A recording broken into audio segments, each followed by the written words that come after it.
Assalamu alaikum dear students.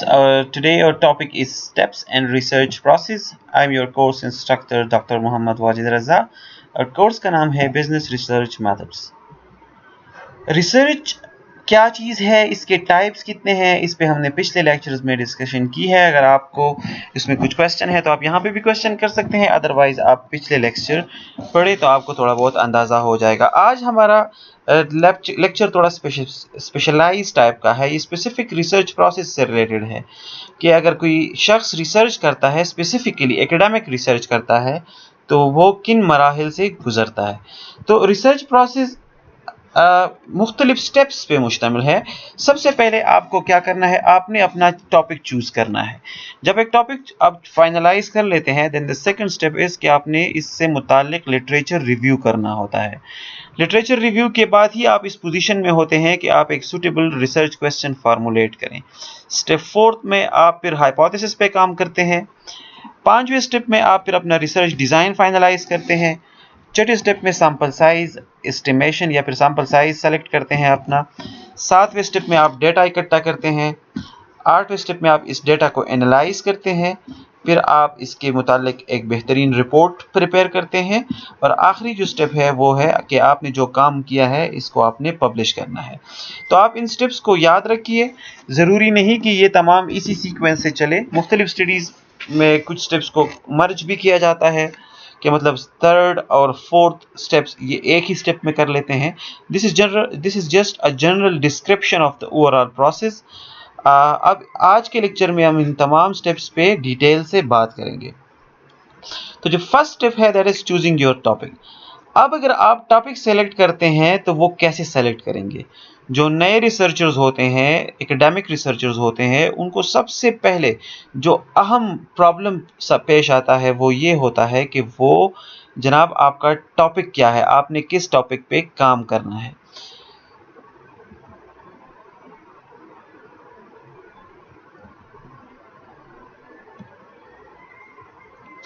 अब topic finalise करने के लिए ज़रूरी है कि आप कुछ बातों का ख्याल रखें। सबसे पहले आपका एरिया ऑफ इंटरेस्ट क्या है। एरिया ऑफ इंटरेस्ट से मेरा मुराद कि आपने कौन सी फील्ड में काम करना है। सबसे पहले तो आपको ये पता होना चाहिए, आप फिजिक्स में काम कर रहे हैं, आप केमिस्ट्री में काम करना चाहते हैं, आप फाइनेंशियल मैनेजमेंट में काम करना चाहते हैं, मुख्तलिफ फील्ड है। सबसे पहले आप आराम से बैठ के अपना एरिया ऑफ इंटरेस्ट चूज़ करें, फिर दूसरे स्टेप में उसको नैरो करें।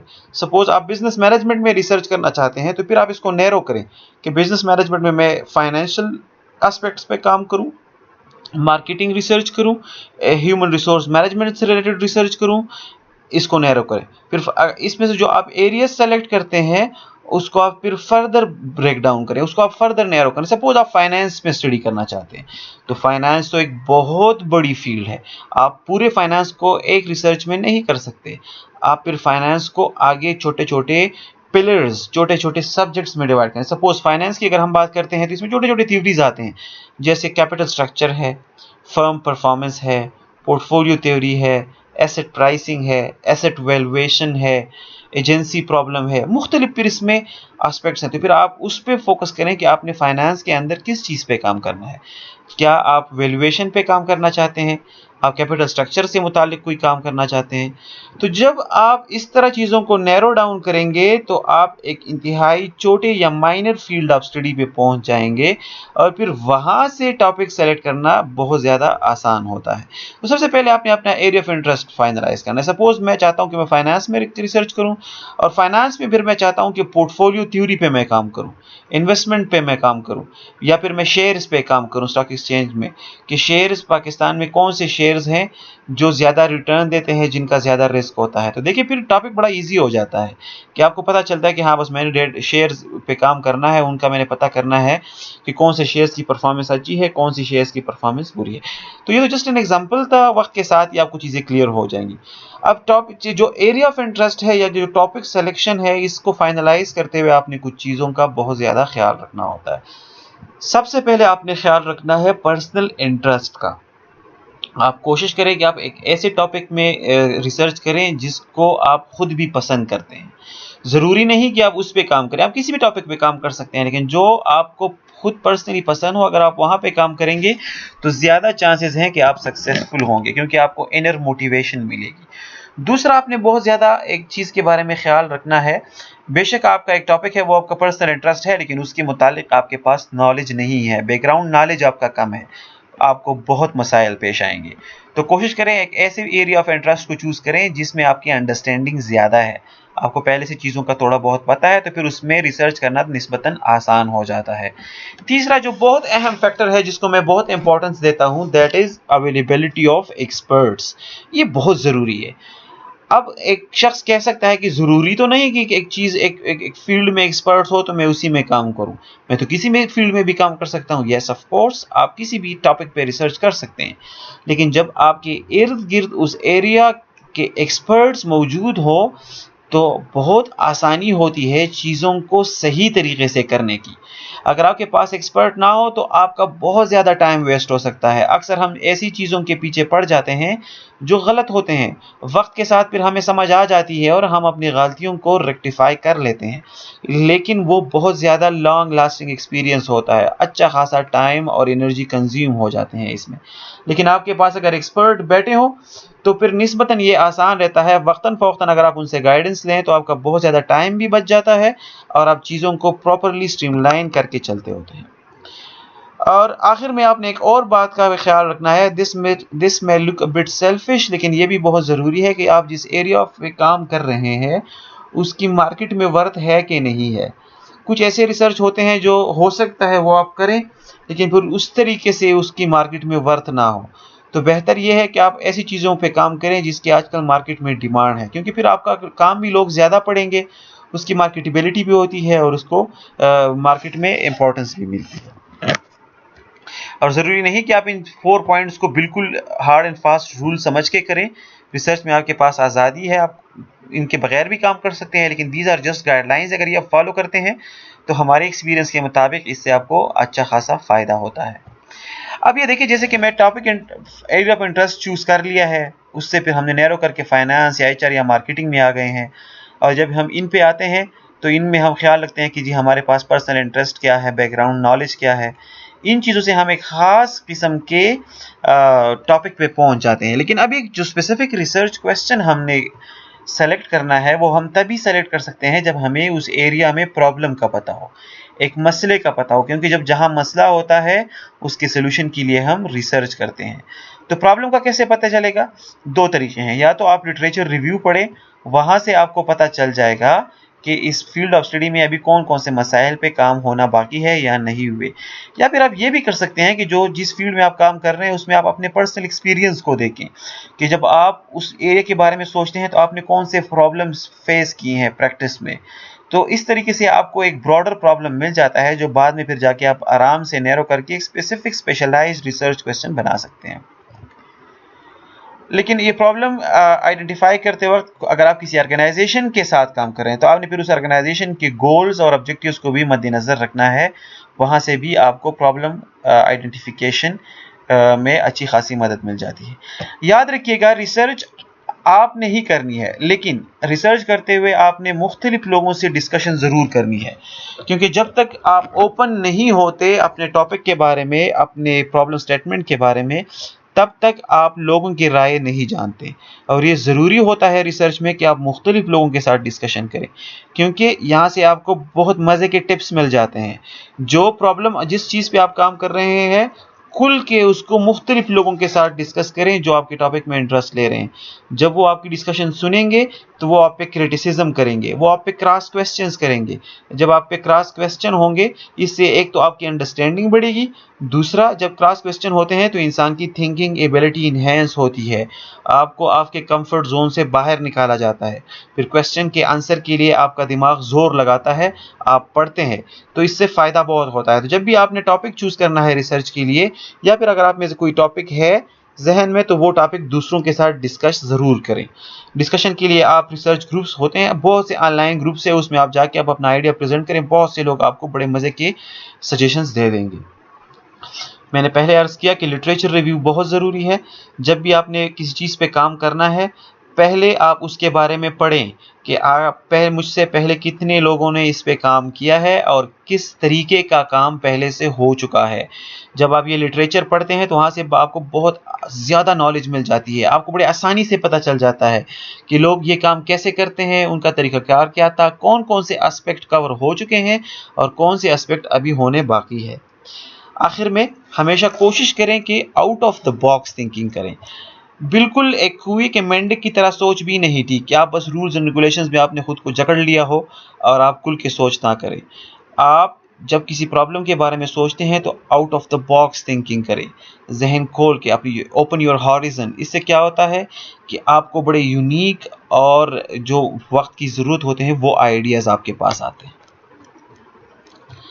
अब अगर हम प्रॉब्लम की बात करें तो प्रॉब्लम हम रिसर्च के लिए कैसे आइडेंटिफाई करेंगे। So the first step in this process is to identify a problem और a develop research question. The research problem may be something the agency identifies as a problem, some knowledge of the or information that is needed by the agency. अब अगर आप किसी agency के लिए काम कर रहे हैं, किसी ऑर्गेनाइजेशन के लिए काम कर रहे हैं, तो हो सकता है वहाँ से आपको पहले ही वो कोई प्रॉब्लम बता दें। उनको पता होता है कि वो ये मसाइल फेस कर रहे हैं, इसलिए हो सकता है वो आपको बना बनाया प्रॉब्लम दे दें। लेकिन अगर आप इंडिपेंडेंट रिसर्च कर रहे हैं तो फिर आपने इस पे खुद काम करना होगा। आपने अपने लिए एक प्रॉब्लम स्टेटमेंट खुद बनाना है। जैसे कि आप किस तरह बनाएंगे। आप जब लिटरेचर पढ़ेंगे, सपोज आप बैंकिंग सेक्टर पे काम करना चाह रहे हैं, तो जब आप बैंकिंग सेक्टर पे को पढ़ेंगे, उसके बारे में लिटरेचर पढ़ेंगे, फिर आप बैंक्स जाके ऑब्जर्वेशन करेंगे, अपना पर्सनल एक्सपीरियंस लेंगे, लोगों के साथ डिस्कशन करेंगे, तो आपको एक प्रॉब्लम स्टेटमेंट इस तरह का मिल सकता है कि for example, in a area there are few banks, the bank is offering a lot of products and services, but the local people are not coming to banks. Preliminary review revealed that people are Muslims and they are not allowed to invest in interest. That is why they are not coming to banks. अब एक बड़े मजे का case आ गया है। एक जगह पे बैंक्स खुले हैं, वो बहुत मजे के प्रोडक्ट्स दे रहे हैं, बहुत अच्छे सर्विसेज प्रोवाइड कर रहे हैं। उस जगह की आबादी भी ज़्यादा है, वो बैंक्स भी ज़्यादा खुल गए हैं, वो लोग प्रोडक्ट्स भी अच्छा दे रहे हैं, लेकिन इसके बावजूद बैंक्स में उस तरह से कस्टमर्स नहीं आ रहे हैं। अब बैंक बेचारा परेशान है कि मेरे पास कस्टमर्स क्यों नहीं आ रहे। वो आपसे कहते हैं कि आप जी हमारे लिए रिसर्च करें। तो आपको एक इनिशियल प्रॉब्लम तो मिल गया है कि बैंक मेरी प्रॉब्लम कस्टमर क्यों नहीं आ रहे। ये आपका इनिशियल क्वेश्चन है। तो आप इसके बाद आप लिटरेचर रिव्यू करते हैं कि क्या क्या रीज़न है कि दुनिया में कहीं और भी ये प्रॉब्लम फेस हुआ है। अगर ये प्रॉब्लम आया है तो उन लोगों ने इसके बारे में कैसे काम किया है, उनकी फाइंडिंग्स क्या है। तो इससे आपको फिर कुछ पॉसिबल वजूहात का पता चल जाता है कि हाँ, उस कंट्री में रिसर्च हुआ था और उन्होंने ये 5-6 वजूहात उन्होंने फाइंड आउट किए थे। और फिर आप वो वजूहात अपने कॉन्टेक्स्ट में देखें, क्या हमारे इस इलाके में ये वजूहात है, या ज़रूरी नहीं कि वो सारे यहाँ पे हो सकता है कुछ वजूहात ऐसे हो, वो जो वहाँ थे वो यहाँ पे भी हो, या फिर हो सकता है कि सारे यहाँ पे इम्प्लीमेंट हो, या फिर हो सकता है इनमें से कोई भी ना हो। जब आपने प्रिलिमिनरी रिव्यू किया, लोगों के साथ डिस्कशन की, तो आपको पता चला कि उस इलाके के ज़्यादातर लोग मुसलमान हैं और मुसलमानों को इंटरेस्ट बेस्ड एक्टिविटीज़ में बिजनेस करना उनको अलाउ नहीं है, इसलिए वहाँ के लोग बैंक से भाग रहे हैं। तो आपको एक प्रॉब्लम था, उसका आपको इनिशियल सोल्यूशन मिल गया। जब आप बैंक्स के पास गए, आपने उनको ये सोल्यूशन बताया, लेकिन वो कह रहे थे कि नहीं जनाब, आपकी बात सही है, लेकिन हम तो यहाँ पे इस्लामिक रिलेटेड प्रोडक्ट्स दे रहे हैं, हमारे पास तो उलमा के फतवे हैं, हम तो शरिया कंप्लायंट प्रोडक्ट्स दे रहे हैं, फिर क्यों नहीं लोग नहीं आ रहे।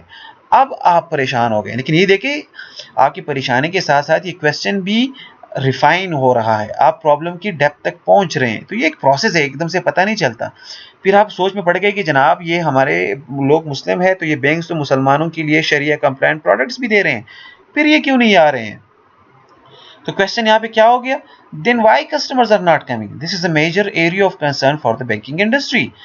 अब ये एक रिफाइंड प्रॉब्लम हो गया है। आप अपनी रिसर्च का प्रॉब्लम कैसे लिखेंगे, बैंकिंग सेक्टर के बारे में लिखेंगे कि इतने बैंक्स हैं, इतने उनके प्रोडक्ट्स हैं, इतने प्रोडक्ट्स उनके शरिया कंप्लाइंट है, उन पे फतवे हैं, लोग मुसलमान हैं, वो इंटरेस्ट बेस्ड फाइनेंसिंग नहीं करना चाहते हैं, वो शरिया कंप्लाइंट प्रोडक्ट्स चाहते हैं, बैंक्स वो प्रोडक्ट्स दे रहे हैं, लेकिन फिर भी वो कस्टमर बैंक्स की तरफ नहीं आ रहे। तो क्या वजह है, इसके पीछे क्या फैक्टर्स हो सकते हैं। ये देखिए, बड़ा रिफाइन रिसर्च प्रॉब्लम यहाँ पे अभी बन गया है। अब वजूहात क्या है, लोग क्यों नहीं आते बैंक की तरफ। अब आपने इस पे दोबारा पढ़ना है। आप इसको दोबारा पढ़ेंगे कैसे, क्या वजूहात है कि लोग या मुसलमानों की क्या प्रायोरिटीज़ होती हैं, वो क्यों नहीं आते बैंक की तरफ, या फिर वो क्या चाहते हैं। या फिर आप ये पढ़ सकते हैं कि दूसरे कंट्रीज़ में आप रिसर्च स्टडी सर्च करें कि लोग जहाँ पे मुसलमान कंट्रीज़ हैं और जहाँ पे मुसलमानों की मेजॉरिटी है, वहाँ पे इस्लामिक बैंक्स भी थे, वो लोग उन बैंक्स की तरफ क्यों नहीं जा रहे थे। तो हो सकता है किसी ने स्टडी की हो और वहाँ से आपको कुछ हिंट्स मिल जाए। तो लिटरेचर रिव्यू बहुत ज़रूरी होती है। लिटरेचर रिव्यू से मुराद है कि आप अपनी फील्ड ऑफ स्टडी पे पुराने या आपसे पहले जिन लोगों ने काम किया है उन लोगों के काम को आप पढ़ें और इनको समझें। तो इसको हम लिटरेचर रिव्यू कहते हैं। सो literature review gives theoretical rationale of problem being studied, what research has been done and how it relates to the problem। और जाहिर है इसमें हम फिर क्वालिटी की तरफ जाते हैं, क्वांटिटी की तरफ नहीं जाते। ये एक बड़ा टेक्निकल पॉइंट है कि जब हम रिसर्च पढ़ते हैं तो आजकल रिसर्च में बड़ा अजीब सा हो रहा है। बहुत से ऐसे जर्नल्स हैं जो बहुत ज़्यादा क्वालिटी का काम पब्लिश कर रहे हैं, लेकिन कुछ ऐसे जर्नल्स भी हैं जो सिर्फ पेपर्स पब्लिश किए जा रहे हैं, उनके पीछे उनकी फाइंडिंग्स इतनी रिलायबल नहीं होती। ये इंशाल्लाह मैं आपको बाद में समझा दूंगा कि रिसर्च को आपने कैसे आइडेंटिफाई करना है कि ये अच्छा रिसर्च है या ये कमज़ोर रिसर्च है। तो लिटरेचर रिव्यू करते वक्त आप इस बात का बहुत ख्याल रखें कि आप क्वालिटी रिसर्च पेपर पढ़ें, क्वान्टिटी पे आप ना आ जाएँ। लिटरेचर रिव्यू करते हुए हमें कुछ चीज़ों से का पता चल जाता है, जैसे कि what we already know. Literature से ही हमें पता चलेगा कि हम इस फील्ड के बारे में हमें पहले से क्या पता है, लोगों की क्या फाइंडिंग्स है। How people have approach same problem, मुझसे पहले रिसर्चर्स ने अगर ऐसे प्रॉब्लम्स आए हैं तो ऐसे प्रॉब्लम्स को उन्होंने कैसे अप्रोच किया है। और व्हाट एग्जिस्टिंग सोल्यूशन एग्जिस्ट, और उन लोगों ने क्या सोल्यूशन दिए हैं, उन्होंने इस तरह के प्रॉब्लम के लिए क्या सोल्यूशंस प्रपोज किए हैं। You will find a lot of research on constrained portfolios may not be constrained by Sharia compliant principles, but we can generalize the level of constraints. For example, अगर आप constrained portfolio के बारे में research कर रहे हैं तो ज़रूरी नहीं कि आपको शरिया पोर्टफोलियो के हवाले से ही कंस्ट्रेंट्स मिले। आप एक जनरल लिटरेचर रिव्यू कर सकते हैं जहां से आपको पता चले कि कंस्ट्रेंट्स क्या चीज़ हैं।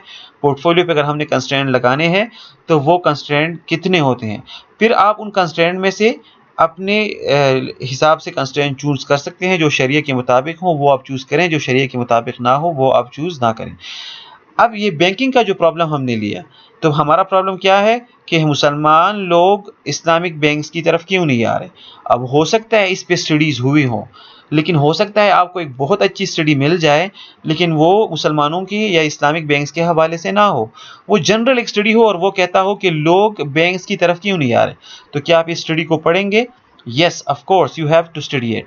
बेशक आपका वो बिल्कुल आपकी टॉपिक की तरह ना हो, लेकिन ओवरऑल स्कोप आपके स्टडी का और उस स्टडी का सेम है। वो भी बैंकिंग सेक्टर पे काम कर रहा है और कस्टमर की ना आने की वजूहात को ढूंढ रहा है। तो लिहाजा आप उस स्टडी को पढ़ें, उसमें जितने फैक्टर्स हैं उन फैक्टर्स को आइडेंटिफाई करें और उसको देखें। हो सकता है उसने 5-6 फैक्टर्स बताए हो कि जनाब ये वजूहात हैं जिसकी वजह से लोग नहीं आ रहे। फिर आपने उन वजूहात को लेके अपने कॉन्टेक्स्ट में देखना है कि क्या जो 5-6 वजूहात बता रहा है ये इस्लामिक बैंक्स पे लागू होते हैं। अब हो सकता है उसने एक वजह बताई हो, सपोज उसने 2 वजह बताए हैं। एक उसने वजह बताई है कि लोग इसलिए बैंक की तरफ नहीं आ रहे क्योंकि बैंक इंटरेस्ट रेट कम दे रहा है, फ़ायदा ही नहीं लोगों को तो इसलिए नहीं आ रहे।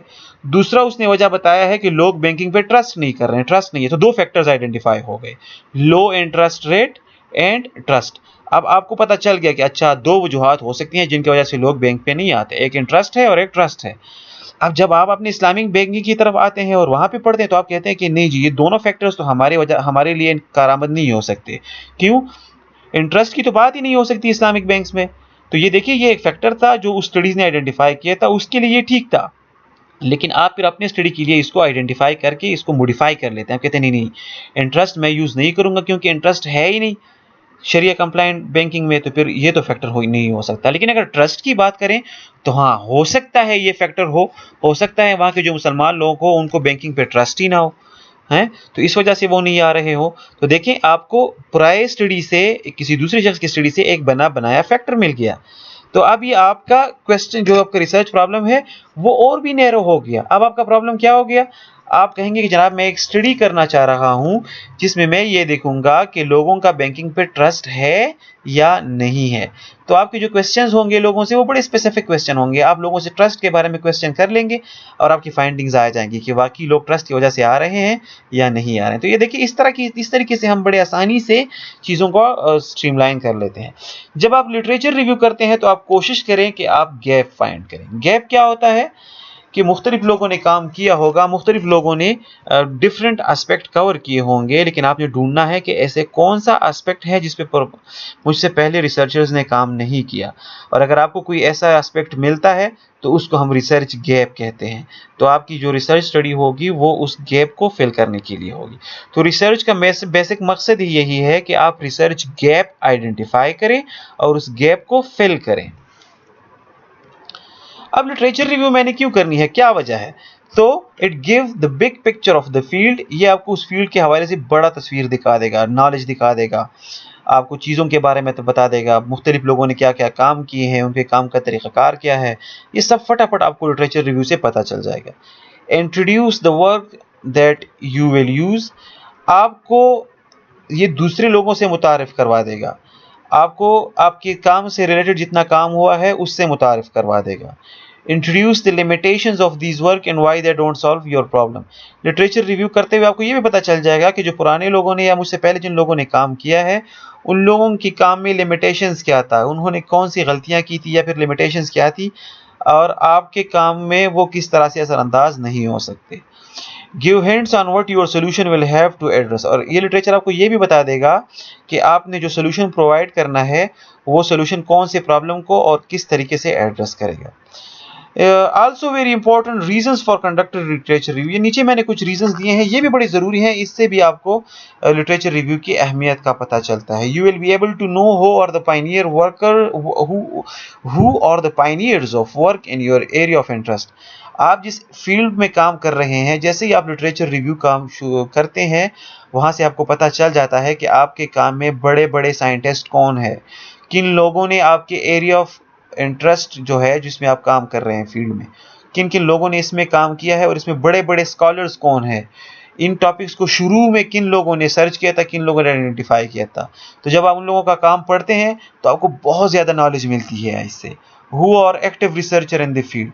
लिटरेचर रिव्यू से आपको ये भी पता चल जाएगा कि अच्छा मेरे टॉपिक पे तो 1950 से काम चल रहा है, और लेकिन बहुत से ऐसे लोग हैं जो हो सकता है वो मर चुके होंगे, उनका काम अभी चल रहा होगा लेकिन वो साइंटिस्ट अभी जिंदा नहीं होंगे, लेकिन आपको इससे पता चल जाएगा कि इन दिनों इन पे कौन काम कर रहा है। आप 2018, 2019, 2020 में अपने टॉपिक पे रिसर्च पेपर्स पढ़ें तो जो रिसेंटली रिसर्च पेपर पब्लिश हुए हैं आपको उन लोगों के नाम भी पता चल जाएंगे, उनकी ईमेल एड्रेसेस आपको मिल जाएंगे। तो आपको बड़ी आसानी से पता चलेगा कि मैं जिस चीज़ पे काम कर रहा हूँ दुनिया में ये मुख्तलिफ लोग हैं, वो लोग इन टॉपिक्स पे काम कर रहे हैं। और you will prevent yourself from reinventing the wheel. ये मैंने पिछले लेक्चर्स में भी कहा था कि अगर आप एक बंद कमरे में बैठ के रिसर्च करें तो ज़्यादा चांसेस हैं कि आप एक ऐसी चीज़ ईजाद कर लेंगे, ईजाद तो खैर उसको नहीं कह सकते लेकिन चलिए आपके लिए ईजाद होगा, आप ईजाद कर लेंगे जो आप मार्केट में लेके आते हैं तो सारे लोग आपसे कहेंगे कि जनाब ये तो बहुत पहले से मार्केट में है, बल्कि इससे बेहतर चीज़ें मार्केट में पड़ी हुई हैं। तो ये क्या किया आपने, इसको हम री इन्वेंटिंग द व्हील कहते हैं। तो अगर आप लिटरेचर नहीं पढ़ते, आप लोगों के काम से खुद को वाकिफ नहीं करते, तो हो सकता है आप रिपीटिशन करें।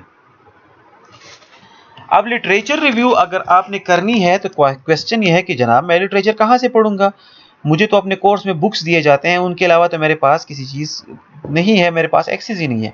तो आप गूगल पे जाके देखें, आपको बहुत आसानी से लोगों के काम मिल जाएंगे। आप गूगल पे जाके देखें, वहाँ पे गूगल स्कॉलर लिख के, गूगल स्कॉलर एक वेबसाइट है, जैसे ये विंडो खुलेगी यहाँ पे इसकी तस्वीर मैं दिखा रहा हूँ, इसमें आप अपना टॉपिक एंटर करें तो आपको उसके हवाले से बेशुमार रिसर्च पेपर्स और बुक्स वगैरह मिल जाएंगे और आपको पता चल जाएगा कि लोग वहाँ पे कैसे काम कर रहे हैं।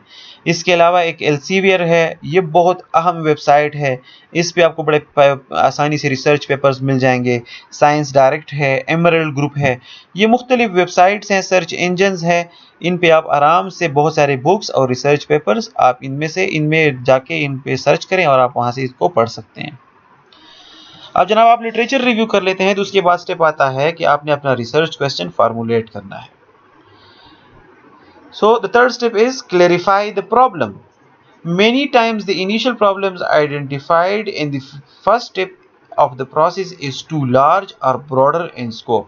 जब हम रिसर्च करते हैं और पहले स्टेप में हम जो प्रॉब्लम आइडेंटिफाई करते हैं अक्सर औकात वो बहुत ज़्यादा ब्रॉडर होता है। जैसे हमारा एग्जांपल था उसमें क्या था, बहुत ब्रॉडर था कि जनाब हमने बैंक्स बनाए हैं, यहाँ की आबादी भी ज़्यादा है, हम अच्छे प्रोडक्ट्स भी दे रहे हैं लेकिन लोग नहीं आ रहे। लोगों की ना आने की क्या वजह है? अब ये देखिए ये बहुत सारे वजूहात हो सकते हैं। तो ये एक बहुत बड़ा ब्रॉडर एरिया था। तो आपके सामने भी ये प्रॉब्लम्स आएंगे। शुरू में जब आप काम शुरू करेंगे तो आपको एक ब्रॉडर प्रॉब्लम मिलेगा। आपने क्या करना है, उस प्रॉब्लम को आपने नैरो करना है, उसको आपने एक खास नुक्ते पे लेके आना है। जैसे हमने उसको कैसे किया, हमने पहले बैंकिंग सेक्टर्स वालों से पूछा, लोगों से पूछा, तो हमें पता चला कि हाँ वहाँ के ज़्यादा लोग मुसलमान हैं और वो इंटरेस्ट बेस्ड फाइनेंसिंग पे यकीन नहीं करते हैं, इसलिए वो बैंकिंग पे नहीं आ रहे।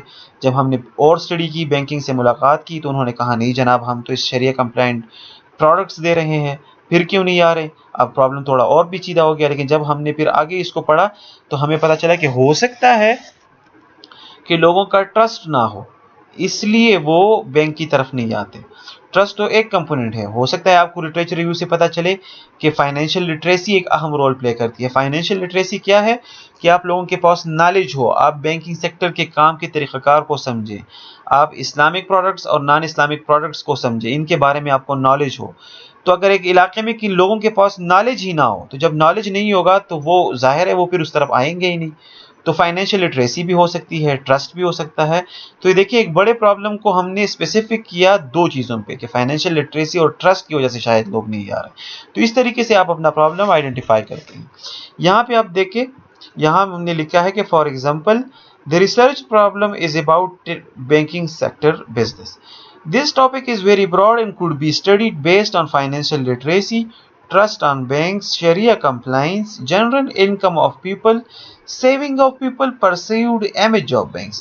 अब आपके कहते हैं कि जनाब मुसलमान लोग हैं, शरिया कंप्लायंट बैंक्स हैं, तो लोग क्यों नहीं आ रहे? जब आपने लिटरेचर किया तो आपको बड़े फैक्टर्स मिले कि हो सकता है ये ट्रस्ट की वजह हो सकता है शरिया कंप्लायंस की वजह हो सकता है कि वहाँ के लोगों के पास इनकम ही नहीं है, वो इतना कमाते हैं कि बस सिर्फ उनका गुजारा हो रहा है, तो वो फिर बैंक क्यों आएंगे? जाहिर है वो उनकी सेविंग नहीं है, वो इन्वेस्टमेंट नहीं कर सकते। उधार के लिए आ सकते हैं लेकिन इन्वेस्टमेंट के लिए फिर वो नहीं आएंगे, डिपॉजिट्स होने नहीं करेंगे, लोगों के पास सेविंग्स नहीं है।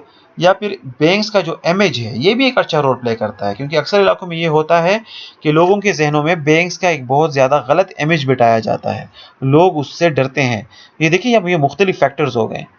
So all of these areas cannot be investigated in a single study. Therefore, the problem and purpose of the study must be clearly defined. अब यहाँ पे भी हमारे पास फैक्टर्स मिल गए हैं लेकिन ये बहुत ज़्यादा हैं।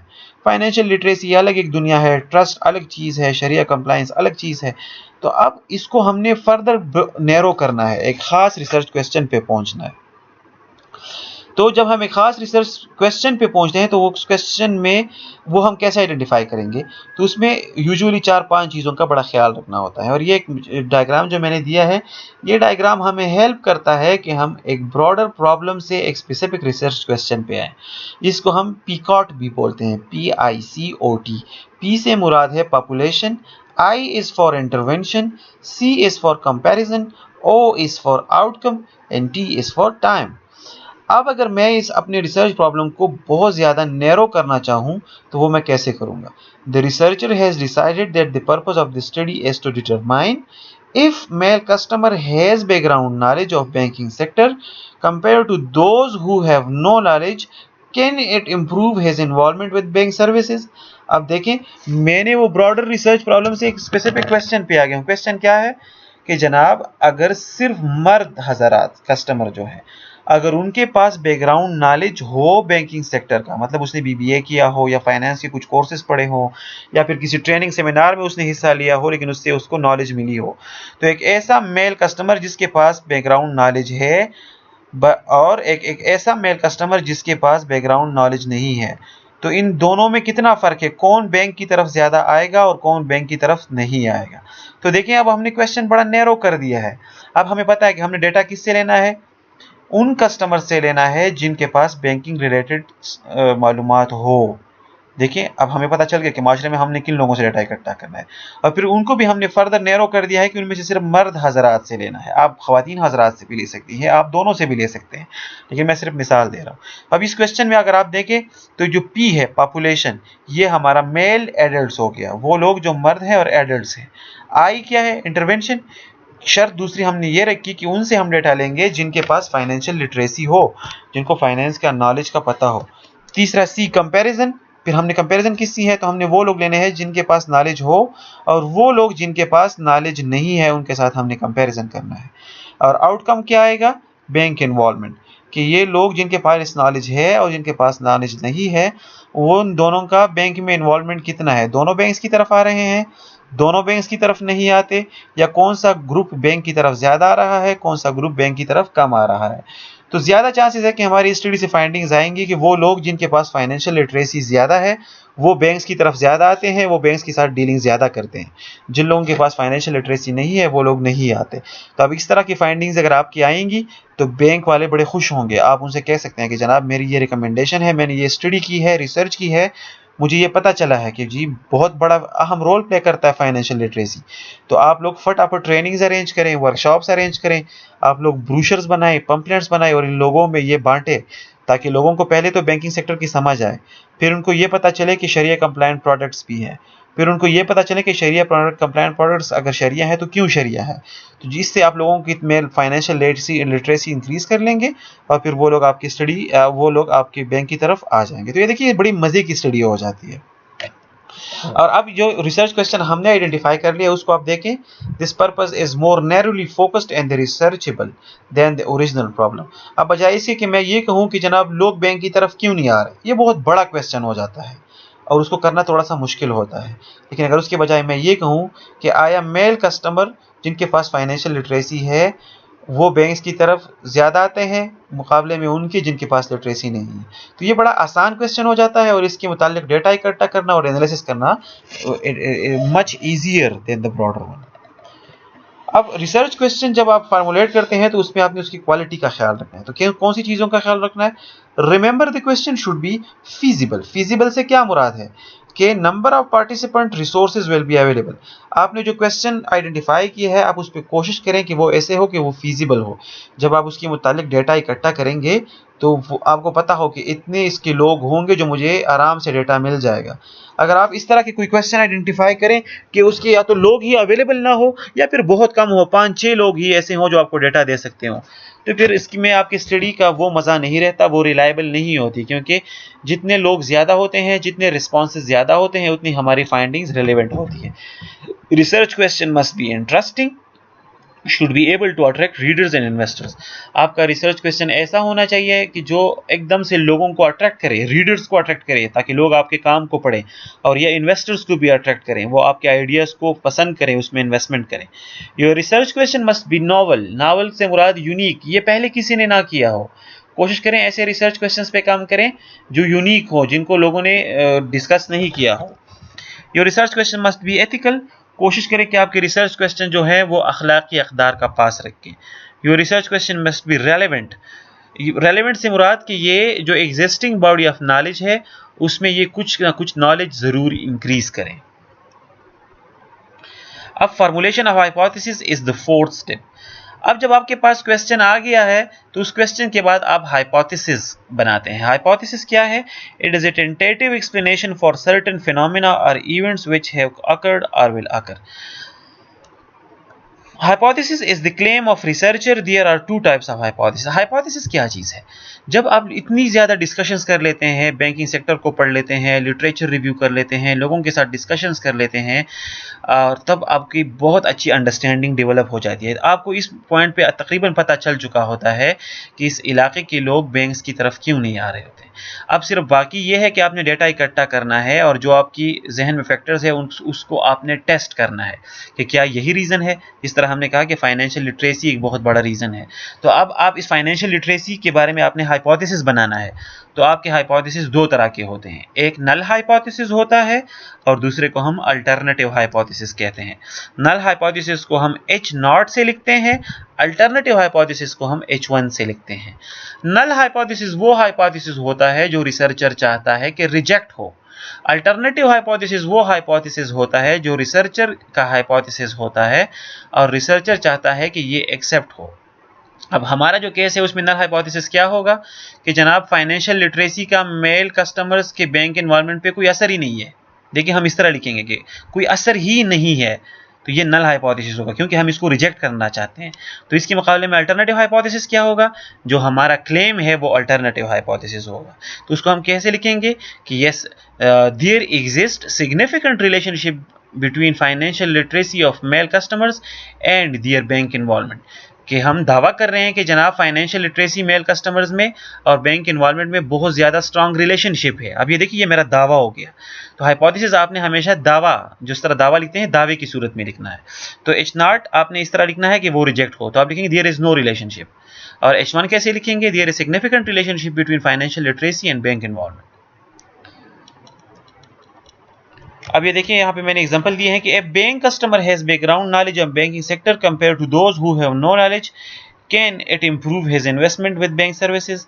ये रिसर्च क्वेश्चन था, तो इसके हवाले से हाइपोथेसिस कैसे होगा कि there is significant positive relationship between number of finance course studied and involvement in banking activities.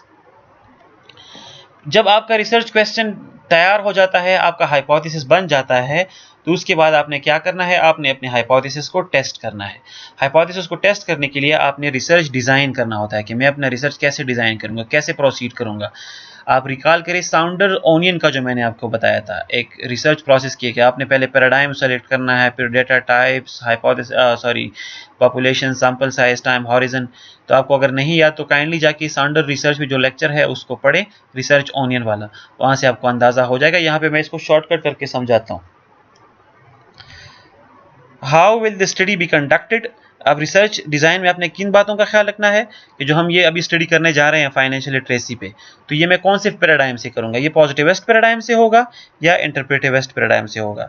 मेरी स्टडी क्वालिटेटिव होगी कि क्वांटिटेटिव होगी, मेरी पॉपुलेशन ऑफ द स्टडी क्या कौन सी होगी, फिर मैं उस पॉपुलेशन से सैंपल कैसे सेलेक्ट करूँगा, और मेरी स्टडी का टाइम हॉरिजन कितना होगा।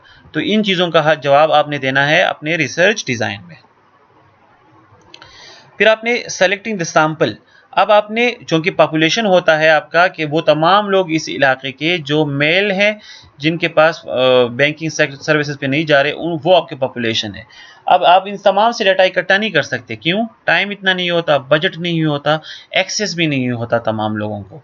तो आप क्या करते हैं कि आप एक रिलेवेंट सैंपल सेलेक्ट करते हैं कि जनाब जो पूरा पॉपुलेशन है इससे मैं कुछ लोगों से डेटा लूँगा, 200, 300, 400, 1000 जितने भी लोग हैं। तो जो आप पूरे पॉपुलेशन से एक छोटा तबका सेलेक्ट करते हैं उसको हम सैम्पलिंग कहते हैं।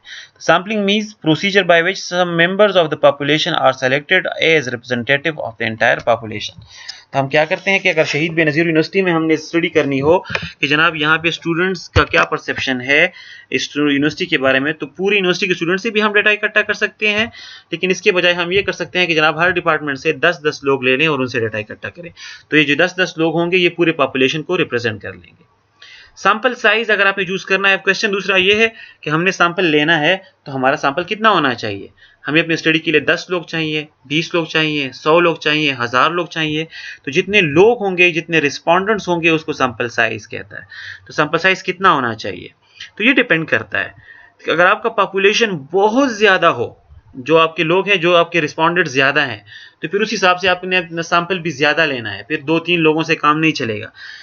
लेट अस सपोज आप खैबर पुख्तनख्वा में स्टडी करना चाह रहे हैं कि फाइनेंशियल लिटरेसी वाली इस टॉपिक पे कि कितने लोग हैं जो बैंक्स की तरफ नहीं जा रहे, तो उसे क्या वजूहत है। तो देखिए यहाँ पे हज़ारों लाखों कस्टमर्स हैं बैंक्स के। तो इस केस में आप 2-3 या 10-15 लोगों से इंटरव्यू करके रिसर्च नहीं कर सकते।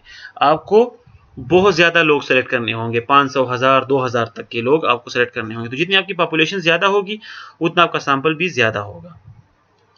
और ये सैंपल साइज अगर आप फाइनल करते हैं तो ये कम से कम इतना होना चाहिए कि जो आपके रिजल्ट्स हैं वो स्टैटिस्टिकली सिग्निफिकेंट रिजल्ट्स दें। अब सैंपल डिज़ाइन कि हमने कौन सा तरीका इस्तेमाल किया। सपोज हमने ये फाइनल कर दिया कि हमें 1000 लोगों से डेटा इकट्ठा करना है, तो वो अब 1000 लोग जो हैं वो हम सेलेक्ट कैसे करेंगे।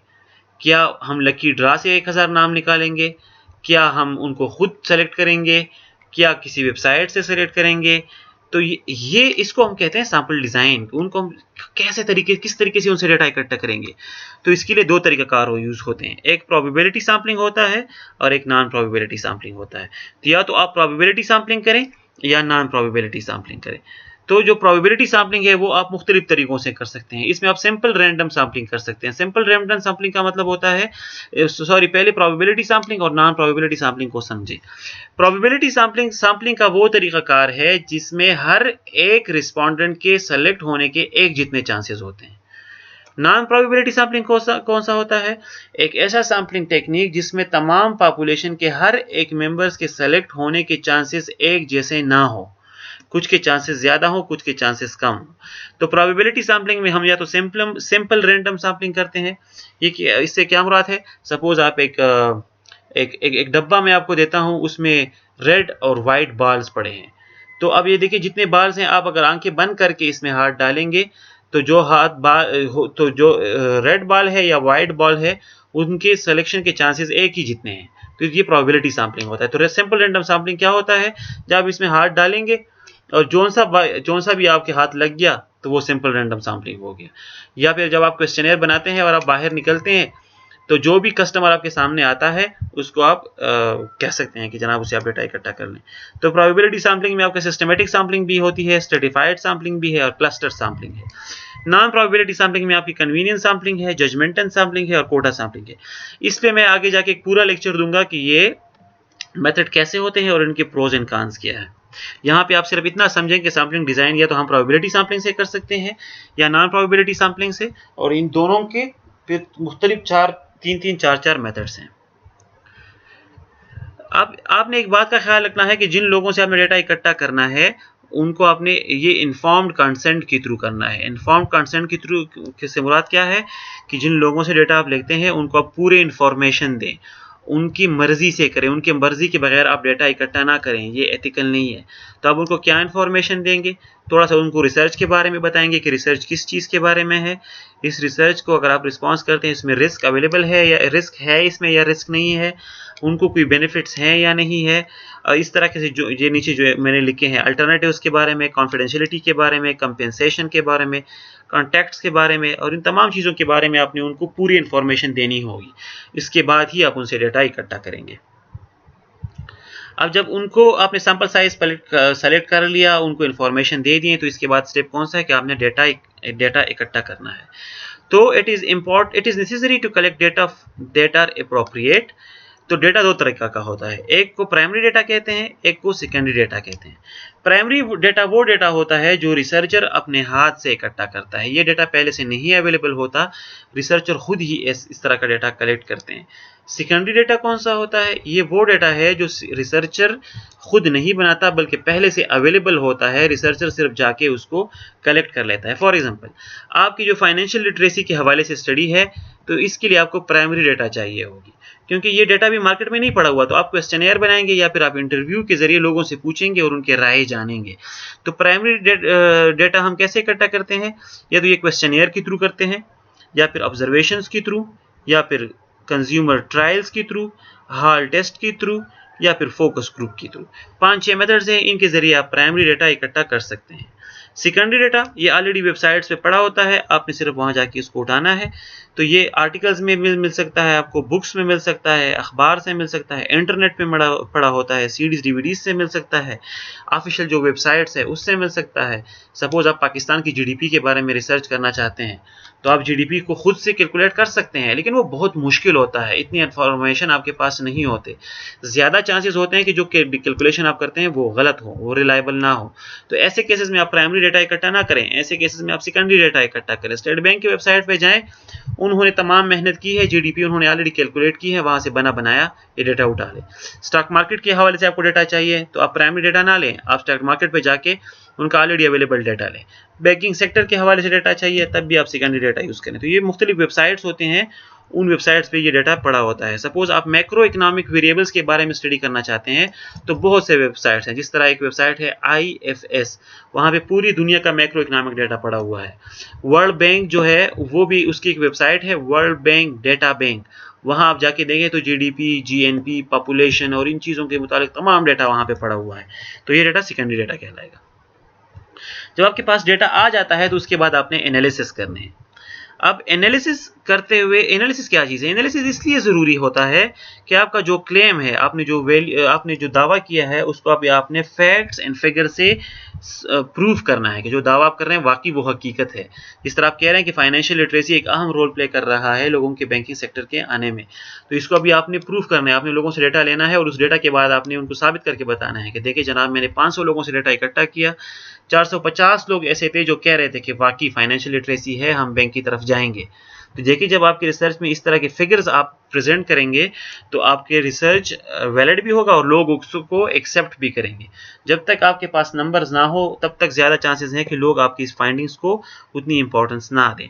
So the raw research data needs to be edited. अब जब आपके पास डेटा आ गया है, अभी आपने उसके एनालिसिस करने हैं। तो जो डेटा आपके पास आ गया है वो रॉ डेटा होता है। सबसे पहले आपने उस डेटा को साफ करना है, उसको एडिट करना है। ये इंशाल्लाह मैं आपको समझाऊंगा।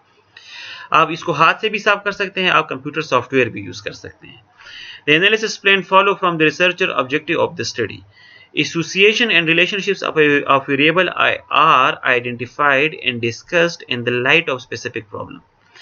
देखिए जी, जब हम रिसर्च डेटा एनालिसिस करते हैं तो नॉर्मली वो दो तरीकों का होता है।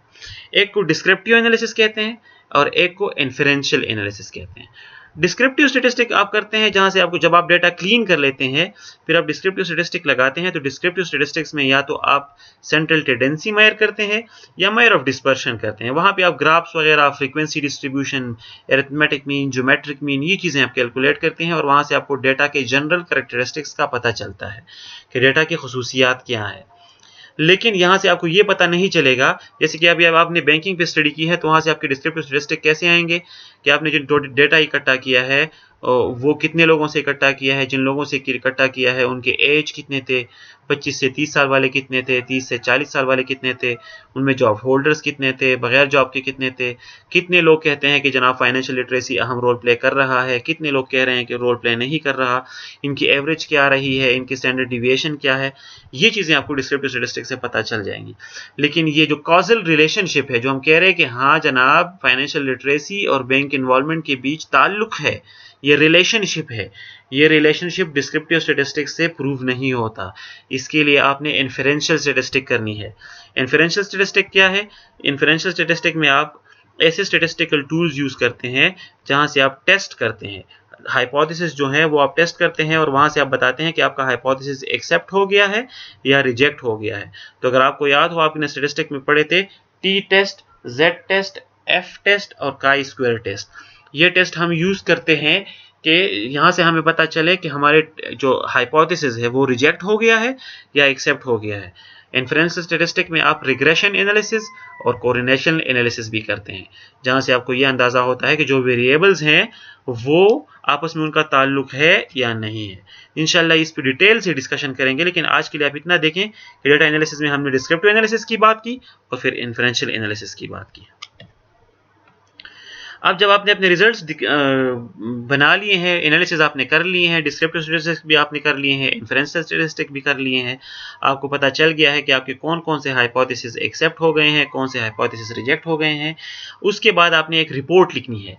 अभी आपने दुनिया को बताना है कि आपने किस मसले पे काम किया है, आपके काम करने का तरीक़ाकार क्या था, आपका रिसर्च पैराडाइम, रिसर्च डिज़ाइन क्या था, पॉपुलेशन आपका क्या था, सैंपल क्या था, कौन कौन से रिसर्च टूल्स लगाए हैं और आपके फाइंडिंग्स क्या आए हैं, और फाइंडिंग्स के बाद आपके रिकमेंडेशंस क्या हैं।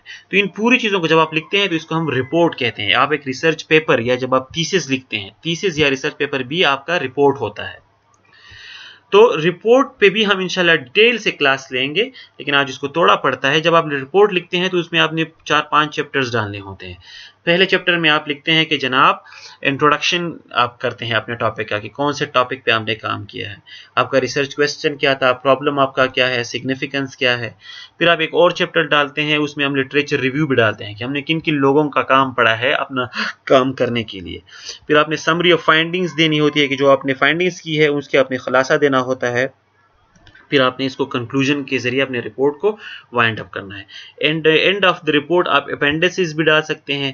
अपेंडाइसिस का मतलब होता है जो अपेंडिक्स होते हैं, कुछ ऐसे इंफॉर्मेशन होते हैं जो आप रिपोर्ट के अंदर नहीं डालते, एक्स्ट्रा इंफॉर्मेशन होते हैं, उनको आप अपेंडिक्स में डालते हैं। जैसे आपके रिस्पोंडेंट्स के मुतालिक से कुछ इंफॉर्मेशन हो जो बिल्कुल स्टडी से रिलेवेंट ना हो लेकिन वो रीडर्स के काम आ सकते हो, तो वो आप आखिर में डाल सकते हैं। सपोज आपने 40 कंपनीज पे स्टडी की है और आपकी फाइंडिंग्स आई हैं, तो अब उन कंपनीज पे, जिन कंपनीज पे आपने काम किया है वो कौन से सेक्टर्स से हैं या उन कंपनीज के नाम क्या है। तो ये ज़रूरी नहीं कि आप इसको रिसर्च के मेन फाइंडिंग्स में डिस्कस करें, क्योंकि ये एक एक्स्ट्रा चीज़ है, लेकिन आप इसको अपेंडिक्स में डाल सकते हैं। तो अगर किसी को ज़रूरत होगी तो वो अपेंडिक्स से पढ़ लेगा। बिब्लियोग्राफी क्या है? बिब्लियोग्राफी में आपने लिखना है कि आपने अपने रिसर्च करते हुए किन किन लोगों का काम पढ़ा है, कौन से रिसर्च पेपर्स पढ़े हैं, कौन से बुक्स पढ़े हैं, ये अपने बिब्लियोग्राफी सेक्शन में डालना है। रिपोर्ट पे इंशाल्लाह एक पूरा क्लास लेंगे। और जब आप बिब्लियोग्राफी करते हैं तो आपने दूसरे लोगों के काम को साइट करना होता है, आपने रेफरेंसेस देने होते हैं। रेफरेंसेस से मुराद है कि आपने किन किन लोगों का काम पढ़ा है, उनके अपने रेफरेंसेस देने हैं।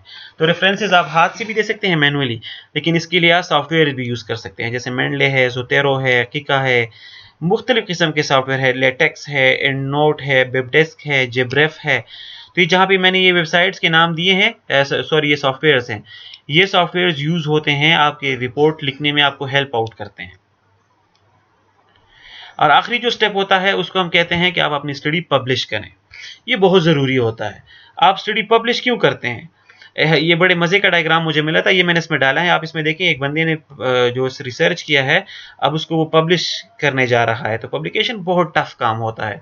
जब आप पब्लिश करने जाते हैं तो आपको मुख्तलिफ स्टेप्स से गुजरना पड़ता है। आप अपना काम बेचते हैं, उस फील्ड के एक्सपर्ट आपका काम रिव्यू करते हैं, जो लोग रिव्यू करते हैं उनको हम रिव्यूअर्स बोलते हैं। और जब सारे रिव्यूअर सेटिस्फाई हो जाते हैं उसके बाद ही आपका पेपर एक्सेप्ट होता है और वो पब्लिश होता है। अब आप कहेंगे कि मैं अपना काम पब्लिश क्यों करूं? तो it give visibility to your work, ये आपके काम को विजिबल करता है। आप, दूसरे लोग आपके काम को पढ़ सकते हैं, आपके सॉल्यूशंस को वो पढ़ सकते हैं। ये आपकी सीवी पे बड़ा अच्छा असर डालते हैं। जितने ज़्यादा आपके पब्लिकेशन होते हैं उतने ज़्यादा आपकी सीवी हैवी होती है। ये आपके लिए फंडिंग के लिए चांसेस ओपन कर देता है। जितने आपके पब्लिकेशन ज़्यादा होंगे उतना ही कंपनीज और फंडिंग एजेंसी आप पे ट्रस्ट करेंगे, आपको पैसे देंगे मुख्तलिफ प्रोजेक्ट्स को करने के लिए। और ये जब आप अपना काम पब्लिश करते हैं तो दूसरे लोग पढ़ते हैं, तो ये एक नया डिबेट खोलता है उस काम में। While publishing your work, please never ever do plagiarism. एक बहुत अहम चीज़ होता है प्लेजरिज्म। प्लेजरिज्म से मतलब है कि आप कॉपी पेस्ट करें, दूसरों लोगों का काम चुराएं। कभी भी प्लेजरिज्म ना करें, क्योंकि ये बहुत ज़्यादा सीरियस इशू है और ये एकेडेमिया में बहुत बड़ा क्राइम है। इसमें आपकी डिग्री भी जा सकती है, आप पे पाबंदी भी लग सकती है और ये एथिकली भी ठीक नहीं है। इंशाल्लाह इस पे भी डिस्कशन करेंगे। क्वेश्चन है कि मैं अपना काम कहाँ पब्लिश कर सकता हूँ? तो आप नहीं, आप क्या पब्लिश कर सकते हैं? तो आप अपना पूरा जो रिसर्च टॉपिक है वो भी, आप जो पूरे थीसिस है वो भी पब्लिश कर सकते हैं। थीसिस से आप शॉर्ट कम्युनिकेशंस बना सकते हैं, वो पब्लिश कर सकते हैं। आपके स्टोरीज लिख सकते हैं, केस स्टडीज, जिस तरह ये डबल शाह की कहानी है, इसको आप लिखें और इसके फिर पॉजिटिव और नेगेटिव पॉइंट्स बताएं। इस तरह के केसेस भी आप पब्लिश कर सकते हैं। सिस्टमेटिक रिव्यू आप पब्लिश कर सकते हैं। सिस्टमेटिक रिव्यू से मुराद होता है कि आप अपने कुछ फाइंडिंग्स नहीं देते हैं, बल्कि आप एक खास टॉपिक पे दूसरे लोगों का काम पढ़ते हैं और सिर्फ उनका काम समराइज करके आप लोगों को बता देते हैं कि 20 लोगों ने ये काम किया है और उन्होंने इस तरीके से किया था। बस सिर्फ इतना लिख के आप उसको पब्लिश कर सकते हैं। बुक में चैप्टर भी पब्लिश कर सकते हैं, आप कॉन्फ्रेंस एब्स्ट्रैक्ट्स भी पब्लिश कर सकते हैं। आज के लिए इतना ही।